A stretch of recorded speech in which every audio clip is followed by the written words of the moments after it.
moi, c'est pour moi une des meilleures scènes au monde, ce qu'on a à Bruxelles. On a une diversité musicale et sociale qui est énorme. Si vous vivez aujourd'hui le Bruxelles Calling. Non.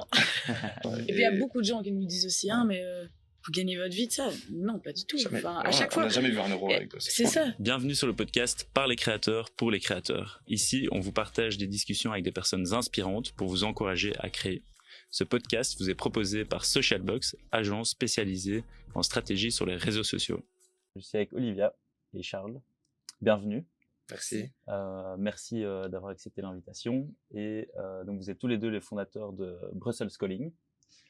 Brussels Calling, il n'y a pas beaucoup d'infos online, donc j'ai fait quand même un peu de petite recherche.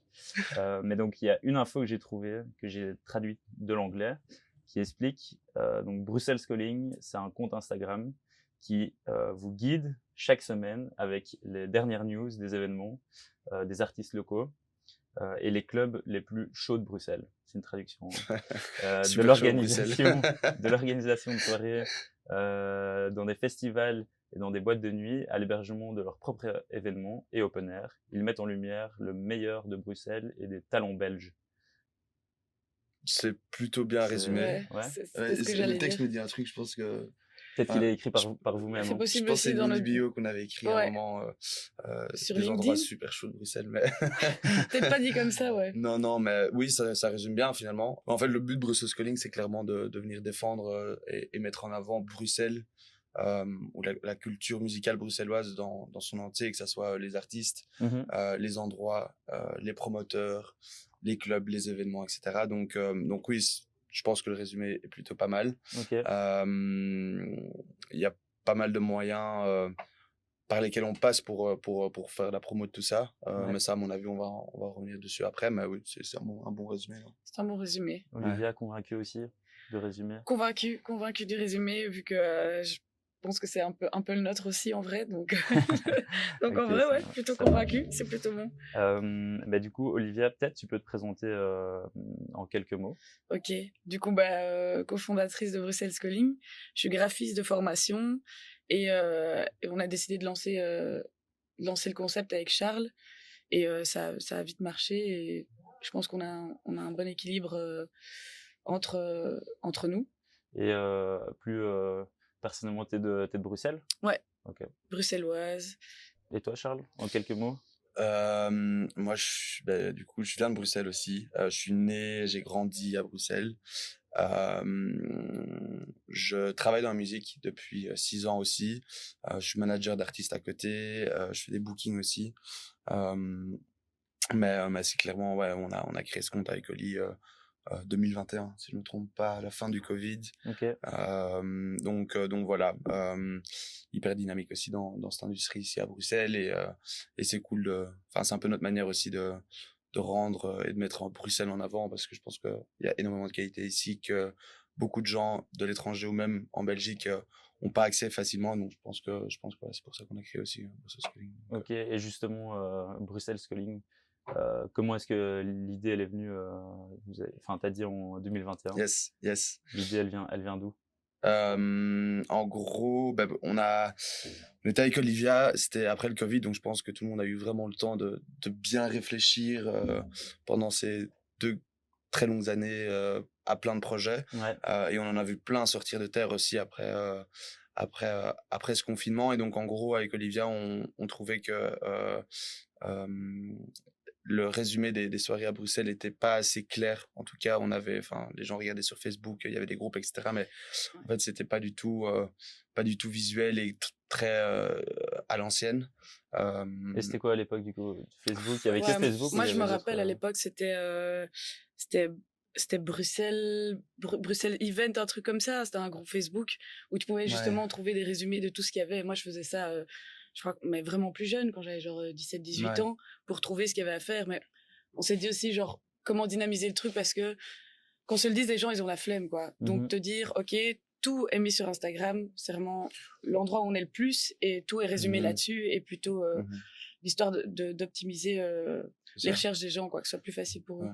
Puis clairement, en fait, je pense que les gens avaient besoin d'avoir un endroit central où voilà, ils pouvaient retrouver tout ce qu'ils pouvaient faire le week-end.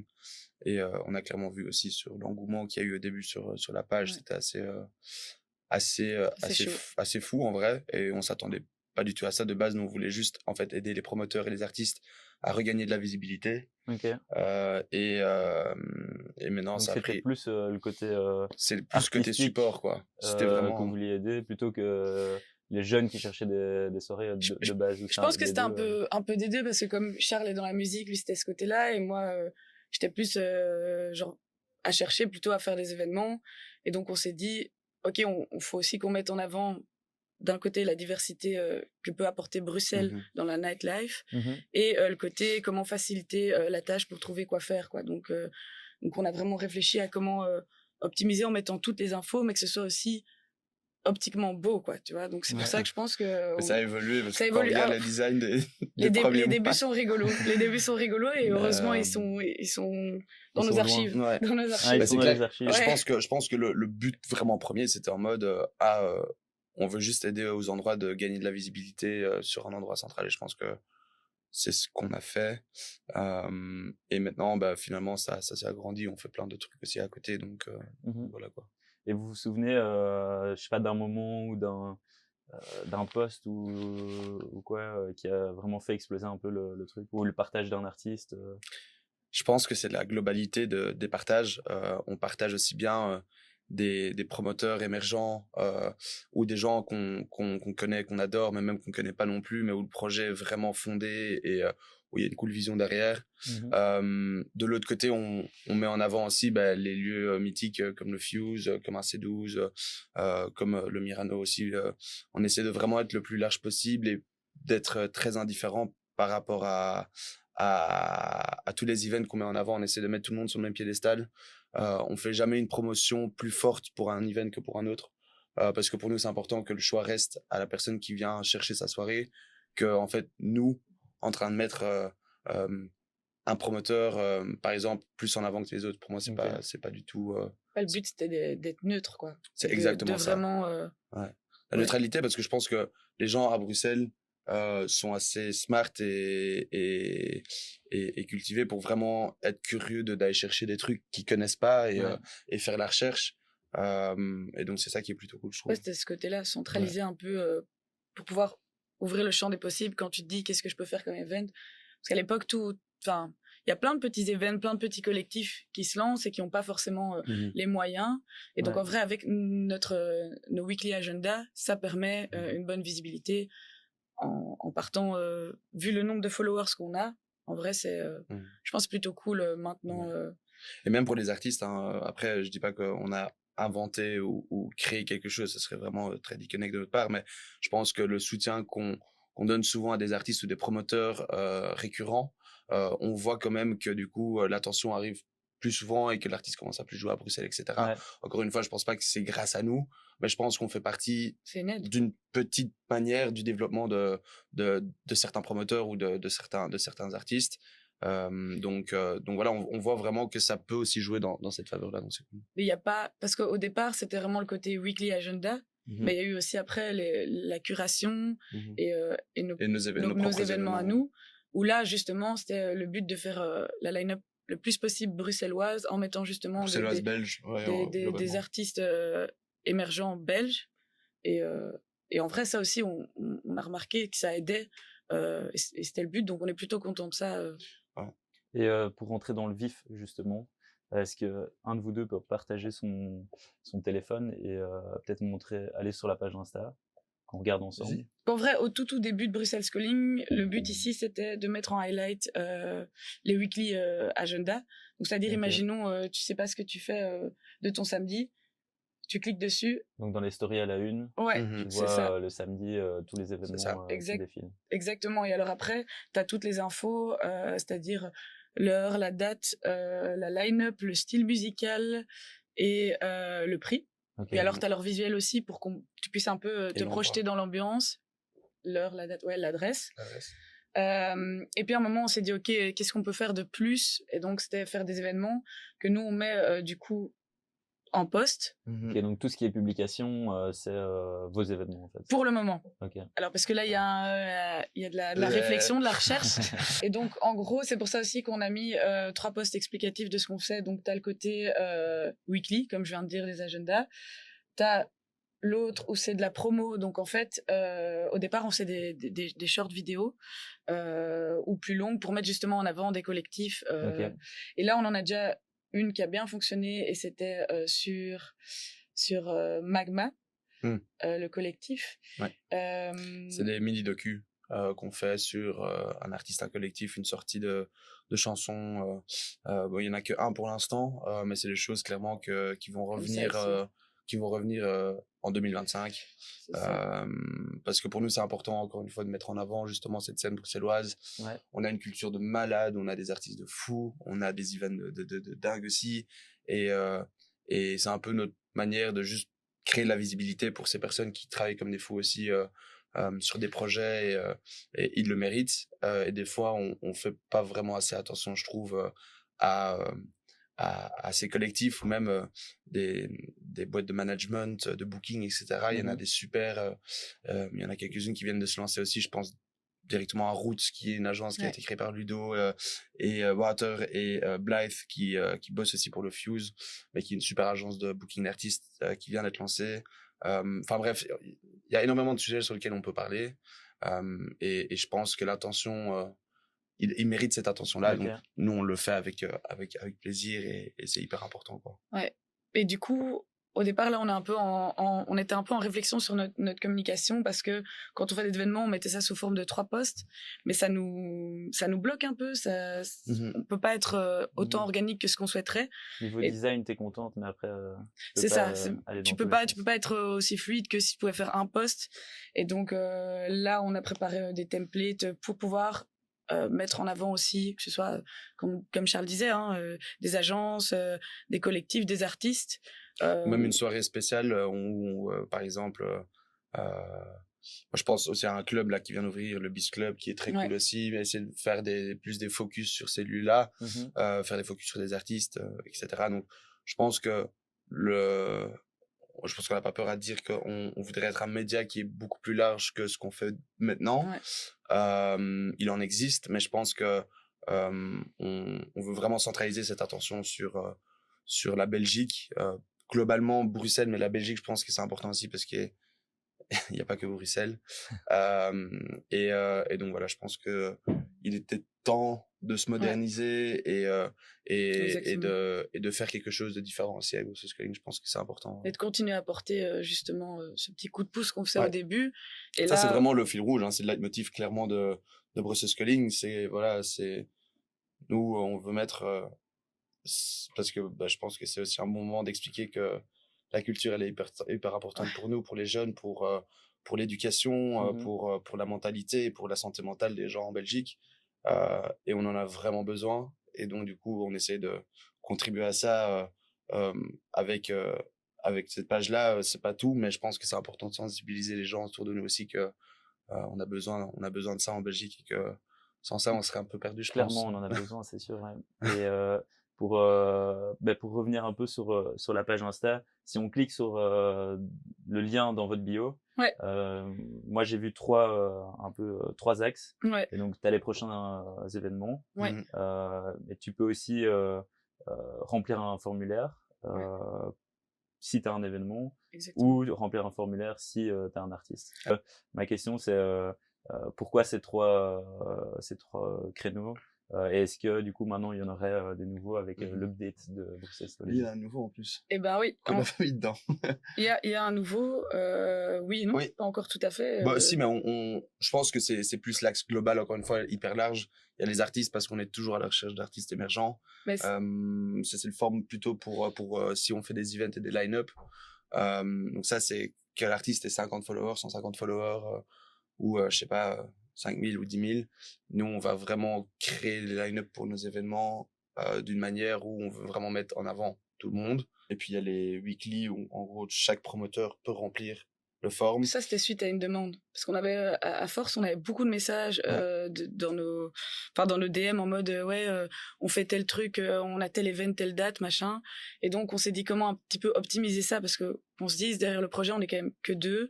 Parce que vous devez faire toutes les recherches en amont de tous les C'est events. ça. Donc c'est sûr que vous passez à côté de certains events. Donc C'est ça. si les gens peuvent eux-mêmes venir vers vous. Surtout les promoteurs émergents qui n'ont pas un gros following de base. Je pense que c'est important aussi de leur apporter une visibilité. Exactement, parce qu'ils sont pas toujours mis en avant non plus. Donc, Et puis ça nous arrange aussi d'avoir cette manière-là après de pouvoir fonctionner parce que Bruxelles Calling c'est quand même du temps et c'est pas encore rentable qu'on se le dise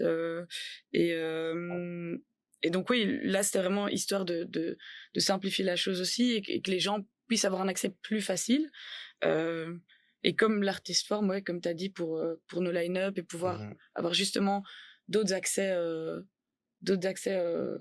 à ces talents-là, quoi. Ouais. Oui, non, c'est clair. Et puis, il y en a un autre aussi qu'on a mis en ligne.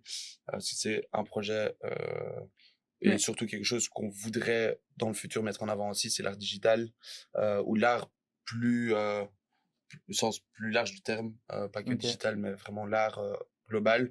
On voudrait vraiment pouvoir commencer à incorporer ça dans nos événements et dans les events qu'on fait. Je pense qu'on a beaucoup de talent aussi, des artistes émergents, des jeunes personnes qui veulent vraiment mettre leur art en avant. Et on leur donne une plateforme aussi pour pouvoir nous montrer et après pouvoir éventuellement arriver dans de la scénographie ou dans l'art digital ou dans le truc pour nos événements. Donc ça, c'est un forum qui est mis en place aussi. Donc mettre un maximum d'artistes en avant, en fait, peu importe c'est vraiment ça. Leur art. En vrai, c'est plutôt le mot, comme tu dis, c'est talent, quoi. Parce que ça peut être talent dans la musique, ça peut être talent en tant que promoteur, ça peut être talent en tant qu'artiste digital. Enfin, en vrai, c'est plutôt pas mauvais comme mot. Talent plutôt qu'artiste. Moi, je trouve. Ouais, moi, je trouve très aussi. C'est un bon choix. Mais ici, dans le podcast, on parle aussi pas mal de réseaux sociaux. Comme vous l'avez dit, enfin, on en a discuté juste avant. Nous, c'est ce qu'on fait principalement, des stratégies sur les réseaux. Votre projet, il a fonctionné avec Instagram, en fait. S'il n'y avait pas Instagram aujourd'hui, il n'y aurait pas de Bruxelles Calling, peut-être. C'est sûr. Et donc, une question que j'ai aussi, c'est maintenant vous avez plus de 35 000 abonnés. Comment est-ce que vous êtes arrivé 37 000 abonnés. Comment est-ce que vous êtes arrivé à avoir 37 000 abonnés? Et est-ce qu'il y a des stratégies que vous avez un peu suivies ou pas pour arriver à ce nombre d'abonnés là? En vrai, au début on a lancé ça et je me rappelle donc on s'est posé avec Charles pour commencer et puis c'était le logo il a été fait genre en 1 heure. On s'est dit ok on y va, même pas. On lance le projet et je pense qu'en fait ça a fonctionné de manière organique, genre très très vite, parce qu'on a commencé avec les logos, puis mettre des posts explicatifs. Donc comme ça, les gens savaient où ils se trouvaient directement quand ils allaient sur notre page. Et je pense que ce qui a fonctionné, c'est le côté service gratuit. Mais niveau stratégie, on n'a suivi aucune de base. En fait, je pense que le gros truc qui a fait qu'on a gagné de la visibilité très rapidement, c'est quand on poste une story, donc on en a, je crois qu'on a 35-40 événements par semaine, on tag les artistes et les promoteurs et le lieu. Et donc, en fait, directement, je pense qu'on a eu un reach de 50 ou 100 000 personnes, tout en taguant, en fait, juste simplement les personnes qui étaient nommées dans ces stories, parce que on leur donne de la visibilité, ça repartage. Eux ils repartagent. Donc en fait, je pense que c'est pour ça que c'est aussi organique et qu'on arrive vraiment à créer cette base solide, parce que toutes les semaines les gens voient, que ça soit sur nos stories ou sur les stories des artistes, ils voient notre logo, ils voient notre mise en page, et donc je pense que c'est ça qui fait que c'est arrivé rapidement chez beaucoup de personnes et que ça reste le visuel reste un peu gravé. Donc je pense que ça c'est clairement le côté fort et comment ça se fait, pourquoi on a réussi à avoir des followers assez rapidement, quoi. Mais je pense que ce qui fait aussi que ça perdure et que ça continue, parce que dis-toi que genre au début on a lancé ça, c'était enfin en une semaine on a eu 1000 followers, on était enfin c'était énorme. Et là en gros on gagne 200 par semaine plus ou moins, 200 followers par semaine, mais comme je dis de manière vraiment organique quoi. Il y a rien du tout derrière, et je pense que c'est vraiment le côté où si on garde ses followers et qu'on en gagne de nouveau, c'est parce qu'il y a un côté qualitatif. On vient pas juste mettre les événements que tout le monde connaît ou les événements parce que tiens un tel ou un tel a payé. Parce qu'en fait, tout le monde ne sait pas payer une promotion dans les weekly, et en fait, on fait pas de choix là-dessus à ce niveau-là. On essaye d'apporter vraiment une diversité dans nos stories et pour les choix des gens quoi, de leur week-end. Je pense aussi surtout parce que Bruxelles, c'est un roulement aussi de personnes. C'est une ville qui est cosmopolite, qui est grande, et donc les gens viennent, ils partent, et donc je pense que c'est quelque chose qui est très rapide en bouche à oreille, je pense, comme page, en mode t'es nouveau ici, va checker Brussels Calling. Et ça, je pense que c'est quelque chose aussi dans notre avantage, c'est que si tu veux sortir à Bruxelles, en fait, finalement, où tu trouves les events les plus qualitatifs et cool et bonnes vibes et adaptés à énormément de personnes, parce qu'on va pas que sur un style de musique, on est vraiment assez large, on fait de l'électro, on fait de l'afro, il y a du rap aussi de temps en temps, il y a du live aussi, enfin le botanique on partage souvent aussi, la baie, etc. aussi, donc je pense que le bouche à oreille est très rapide. Quand quelqu'un arrive à Bruxelles, je pense qu'il entend assez rapidement parler, sans nous jeter des fleurs, hein, mais je pense qu'il entend assez rapidement parler du projet. Donc les gens qui peuvent vous suivre, ça peut partir un peu dans, j'avais dans même tous les entendu, âges, quoi, aussi. J'avais même entendu qu'il y avait des auberges de jeunesse qui mettent en avant Bruxelles Calling quand t'arrives, etc. Ah oui, est-ce que je dois sortir? Ben voilà, écoute, je suis ce compte et c'est cool, et c'est super simple. Donc, ça fait plaisir. Hein. Ouais. C'est vrai que ça fait plaisir quand le travail est reconnu quoi. Donc en vrai c'est chouette, puis tu te rends compte que tu rends service et que ça fait plaisir, c'est toujours chouette. Et on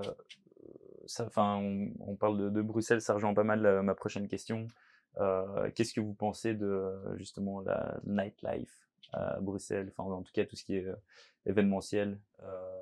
Est-ce que vous pensez que ça bouge beaucoup, enfin vous qui avez un peu le nez dedans en cherchant tous les events et tout, qu'est-ce que vous en pensez?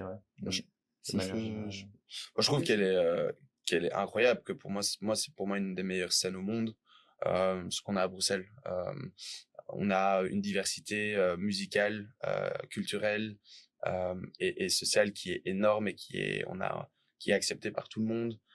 On a vraiment, je trouve, la chance de pouvoir sur un week-end aller écouter sur 3 ou 4 jours différents des styles différents avec un public différent, etc. On a vraiment beaucoup de chance. Et j'entends de plus en plus aussi que cette scène bruxelloise attire de plus en plus de monde, de touristes qui viennent sortir à Bruxelles, mais aussi les artistes veulent venir jouer à Bruxelles. En Belgique, en général, on a un super public, les artistes adorent, et surtout, voilà, moi je pense qu'on s'approche de plus en plus des grandes villes connues de la nightlife. Je prends Berlin en exemple, mais c'est clair que il y a beaucoup de lieux qui ouvrent. Il y a eu Oumi il y a 1 ou 2 ans, il y a Bis maintenant qui a ouvert aussi. En fait, il y a toujours des nouveaux collectifs, il y a toujours des nouveaux artistes, et donc ça s'arrête pas, et on peut habiter à Bruxelles et découvrir encore toutes les semaines, je trouve, et c'est ça qui est génial, je trouve, personnellement. C'est vraiment cool d'habiter à Bruxelles, et il y en a beaucoup qui s'en rendent pas vraiment compte parce que voilà, ils sortent sur les mêmes endroits, mais si on commence vraiment à diguer un peu, il y a vraiment plein de choses super cool à découvrir, quoi. Ça soit des bars où on trouve des DJ aussi qu'on connaît pas forcément. Enfin bref, moi je trouve que on a beaucoup de chance, quoi. Ça reste une ville quand même hyper dynamique, comme tu dis, la diversité, c'est vraiment ça. Je pense qu'il y en a pour tous les goûts, quoi. Peu importe, ici tu trouves d'office quelque chose à faire, que ce soit en journée, en soirée. C'est dangereux des fois, mais non, mais c'est fou parce que là, genre à Olivia, quand on sélectionne les events, je le dis, mais moi là j'ai l'impression que ça s'arrête pas. Il y a que des collectifs de fous, il y a que des artistes de fous qui jouent tous les week-ends. C'est assez impressionnant, quoi. T'as souvent des nouvelles choses, ça c'est trop chouette. En fait et je trouve qu'on est aussi innovant sur pas mal de manières de faire la fête, etc. On a une super comment tu dis ça, une super fédération aussi qui défend ces endroits-là. C'est la Brussels by Night Federation, et en gros du coup eux font vraiment un taf utile et très important pour défendre les lieux, les promoteurs, etc. Encore avec l'exemple de ce qui s'est passé au Fuse il y a 2 semaines, il y a eu quand même des actions directement de cette fédé et je pense que c'est utile parce que encore une fois, moi je pense que c'est très dangereux si on perd ça, on perd énormément de choses et ouais, faut vraiment faire gaffe et protéger ça le mieux qu'on puisse, quoi. Ouais, parce que moi j'avais entendu, je sais plus quand j'avais été voir une conférence et il y avait quelqu'un de la ville de Bruxelles, je pense, qui racontait que justement à l'époque Bruxelles était vraiment dans les 3 dernières villes les moins dynamiques et qu'on avait réussi à dynamiser tout ça en 10-15 ans, un truc comme ça, et qu'en fait là on a réussi à vraiment faire bouger les choses, à faire venir les gens à Bruxelles pour ça aussi, pour cette nightlife et pour ces artistes et pour ces événements, et qu'en fait ce serait vraiment dommage de retirer tout cet accès à la culture. Mais ça c'est beau, ça fait plaisir, hein. Ah oui, et puis en plus ce qui est génial avec le public bruxellois, c'est un public qui soutient et qui supporte vraiment ces lieux et les artistes, donc on comprend que c'est important.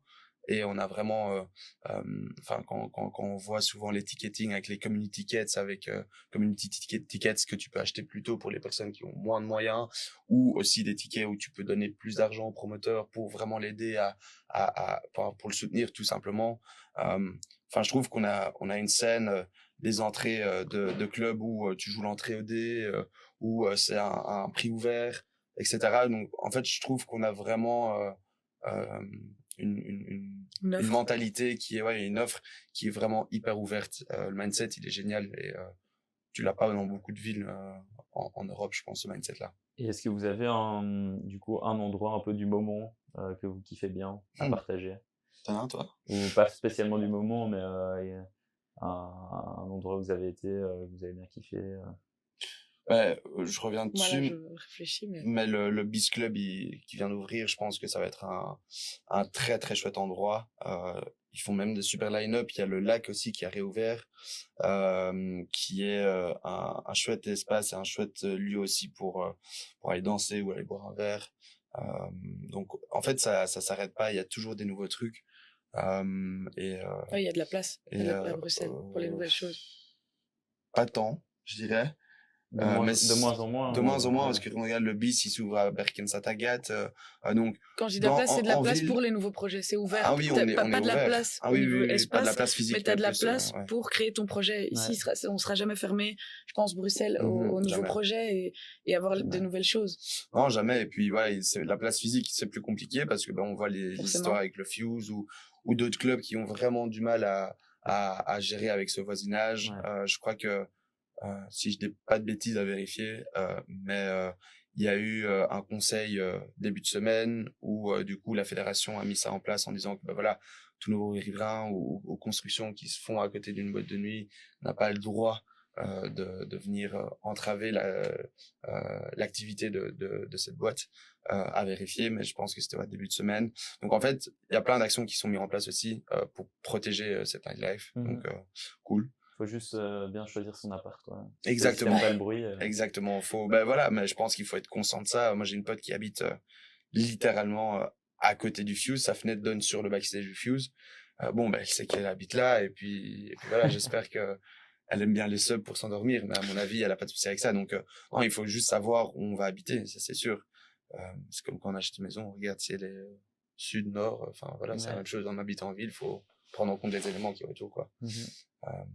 Et au niveau plus entrepreneurial, est-ce que vous vivez aujourd'hui de Bruxelles Schooling?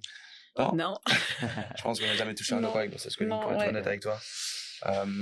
Les seules fois où on a eu en vrai des sous, c'est sur de la curation ou des hostings ou production d'événements, mais c'est pas non plus des milliers de cents. Ouais, c'est ça. Là pour l'instant, et le but c'est de le laisser aussi sur le compte de l'ASBL pour pouvoir justement continuer à par exemple créer d'autres événements.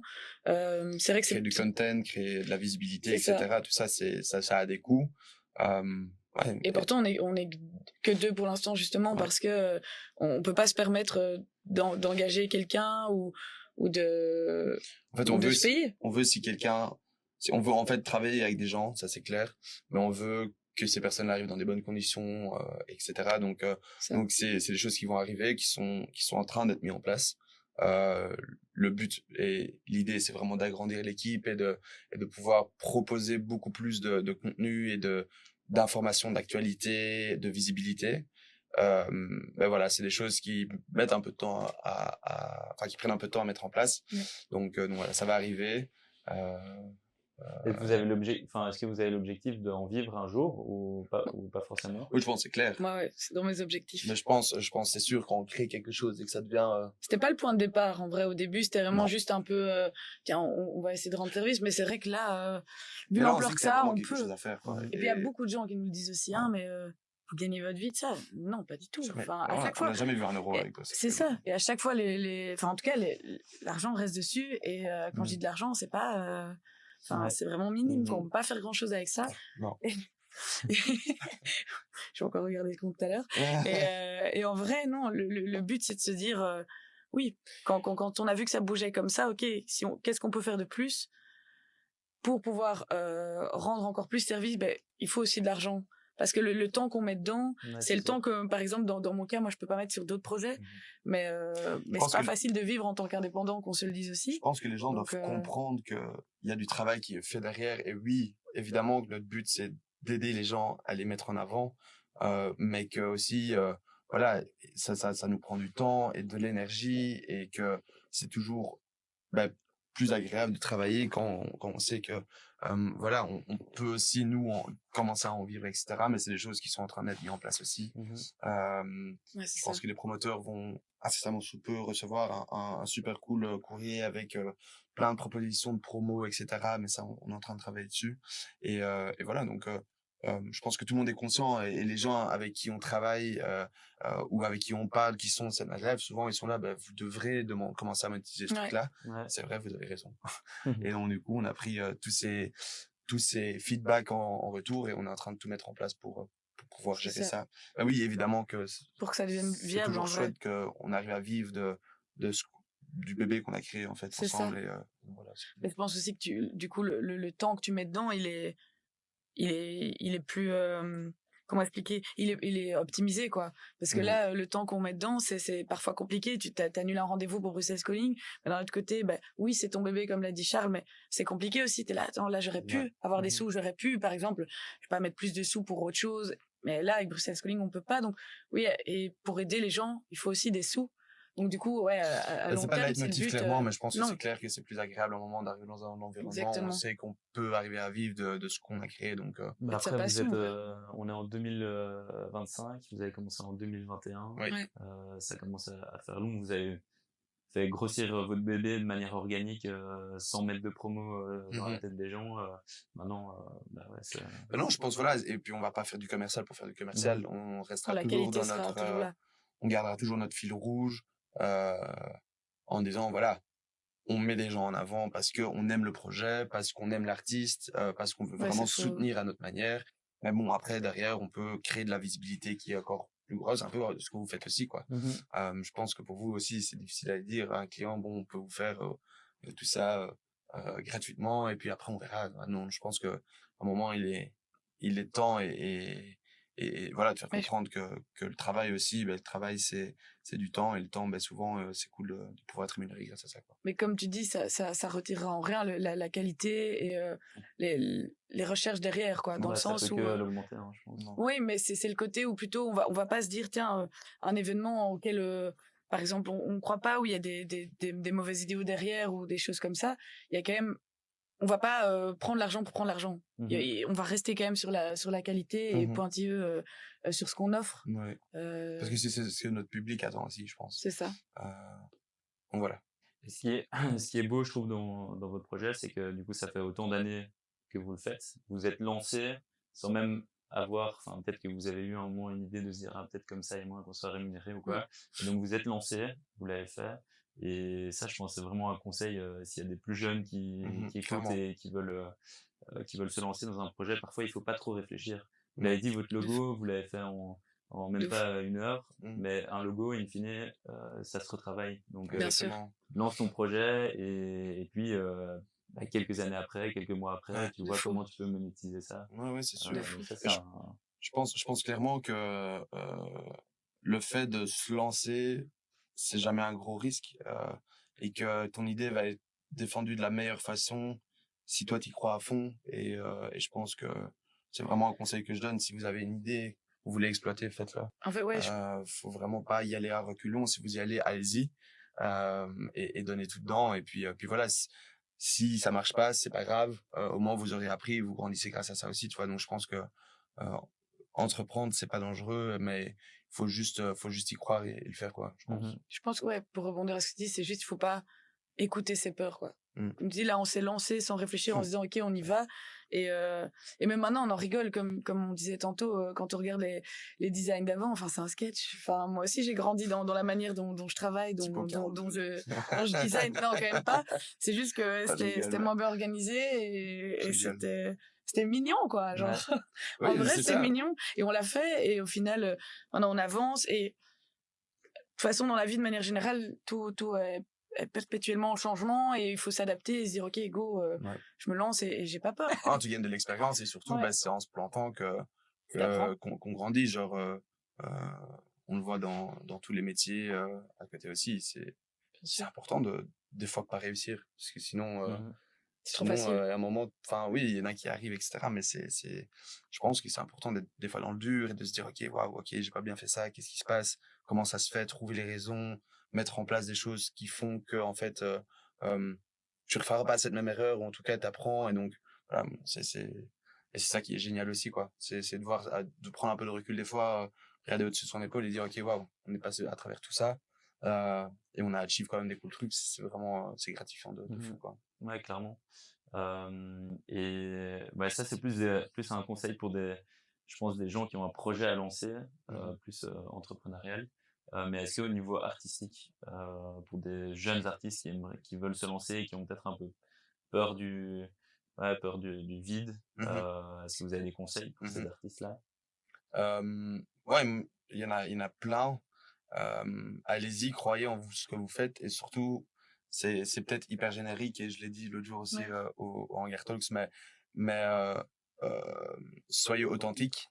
Genre, essayez pas de faire quelque chose qui n'est pas vous, dans lequel vous vous sentez pas à l'aise dès le début. Sinon, vous perdez de la longévité sur le projet et à un moment où vous allez, après 1 an, 2 ans, vous allez vous dire, waouh, ouf, en fait, c'est pas moi. Je vais devoir tout réfléchir à nouveau, tout remettre en place. Euh, non, essayez de vraiment rester authentique, simple. Vous compliquez pas la tâche au début.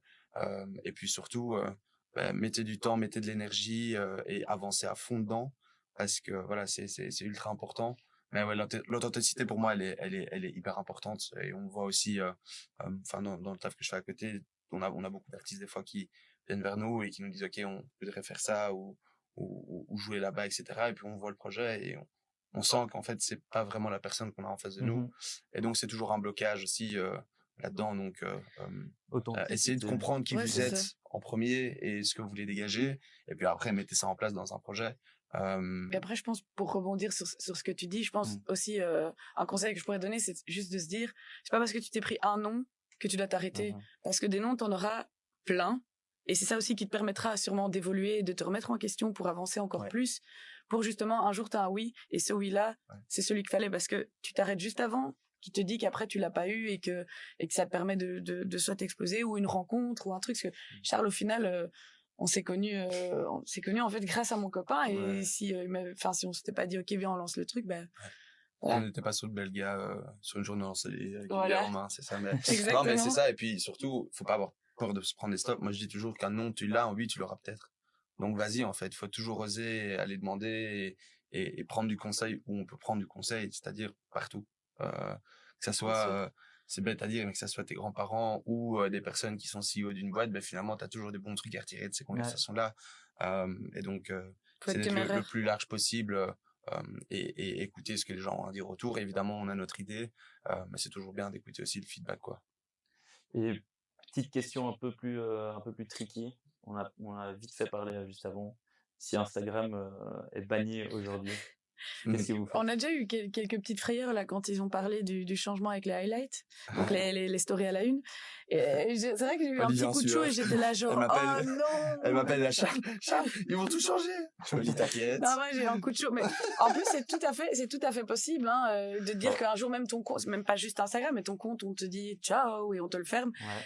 Bah ouais, le but ce serait quoi? Je pense qu'il y aurait beaucoup de gens parce que si on parle dans le cas où on bloque ton compte, ou on le signale ou quoi, je pense qu'il y aurait beaucoup de gens qui seraient derrière nous pour dire ok, on push pour contre-signaler le compte. Ouais. Par contre, c'est vrai que si Instagram s'arrête, bah après on a quand même TikTok aussi, où là-dessus on met. Je compterai pas sur TikTok, mais je suis sûr qu'il y a moyen de trouver site web. Enfin, il y a plein de choses. Une application, un truc.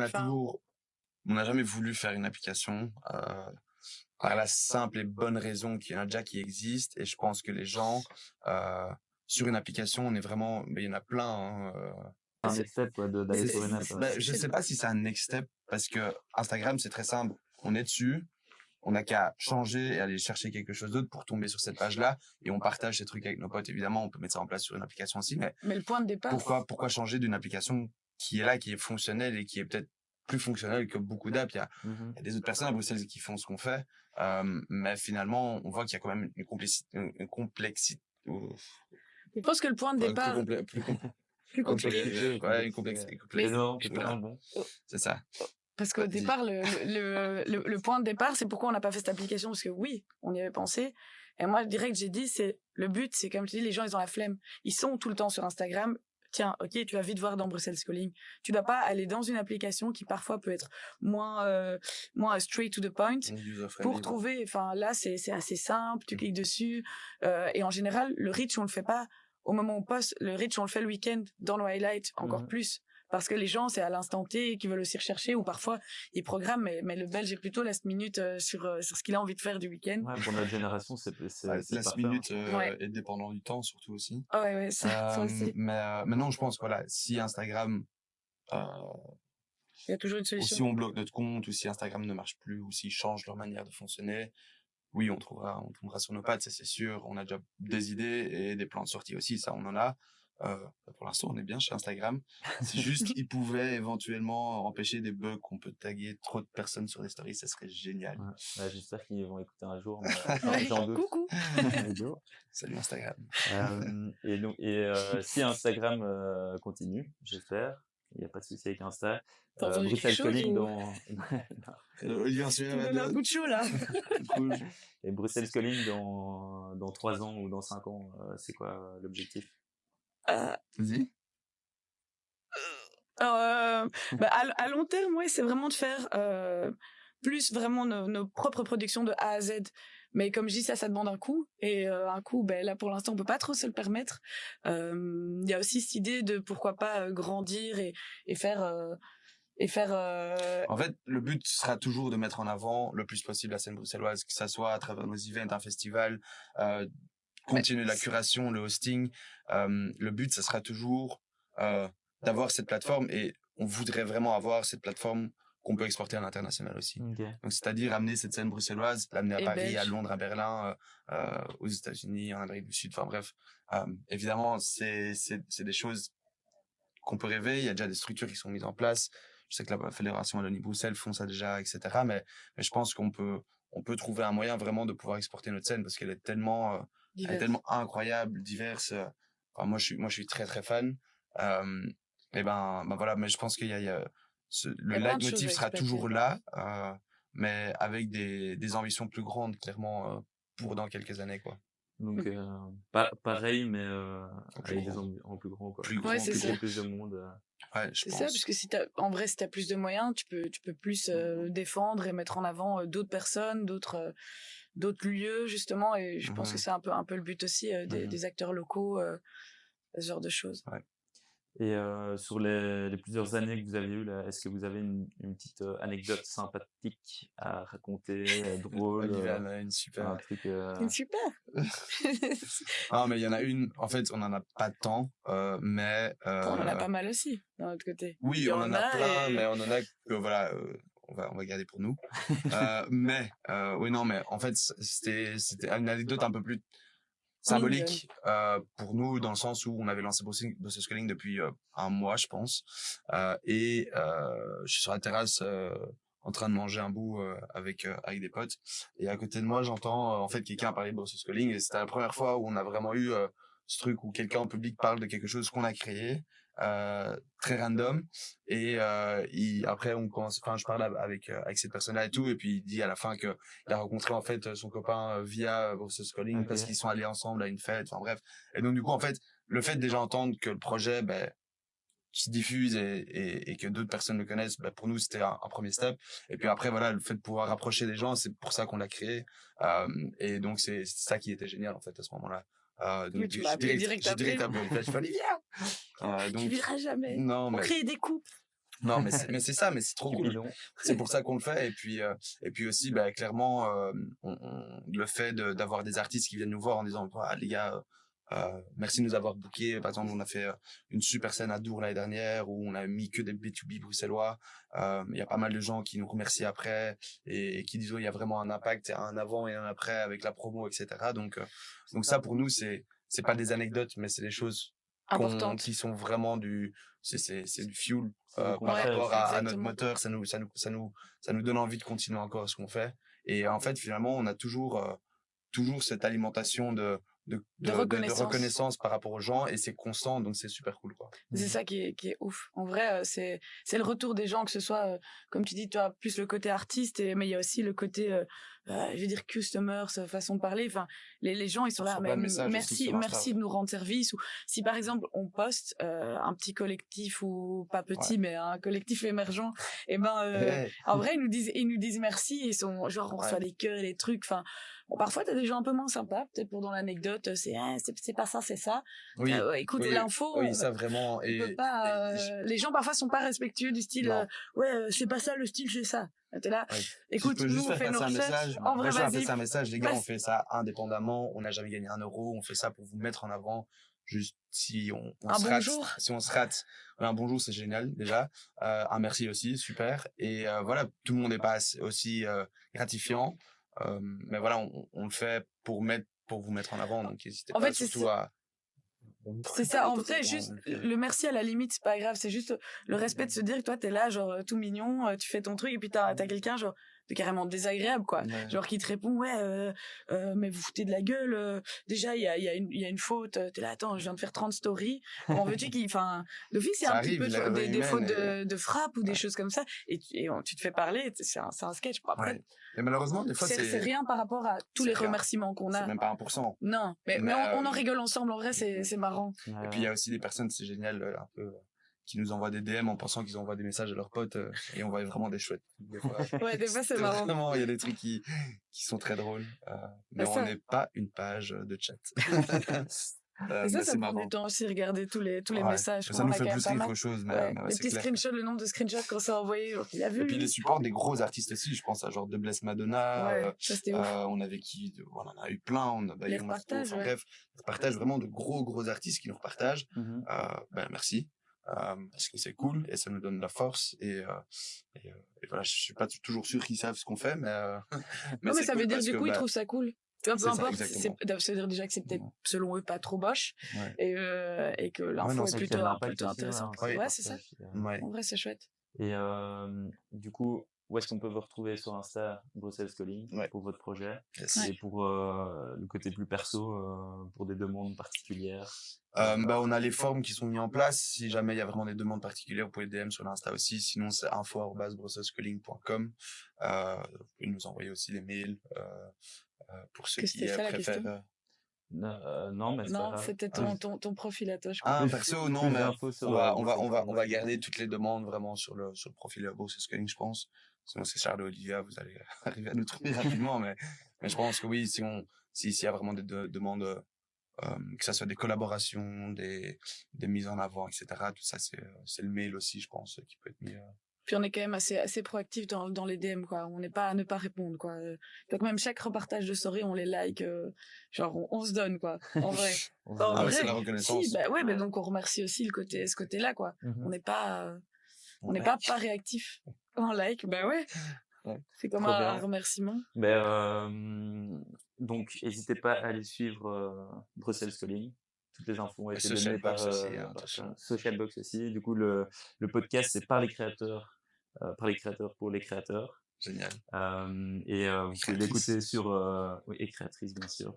Vous pouvez l'écouter sur Spotify, sur YouTube et sur notre page Insta, on partage tout plein de petits shorts, des réels et TikTok aussi. Comme ça, si jamais il y a une plateforme qui nous bannit, ben on est toujours là. Vous avez main partout. Mais en tout cas, merci pour l'invite. C'était cool. Merci pour l'invitation. Merci à vous. Chouette petite discussion. Et courage pour la suite. Merci, vous aussi. Plein de belles choses. Ciao.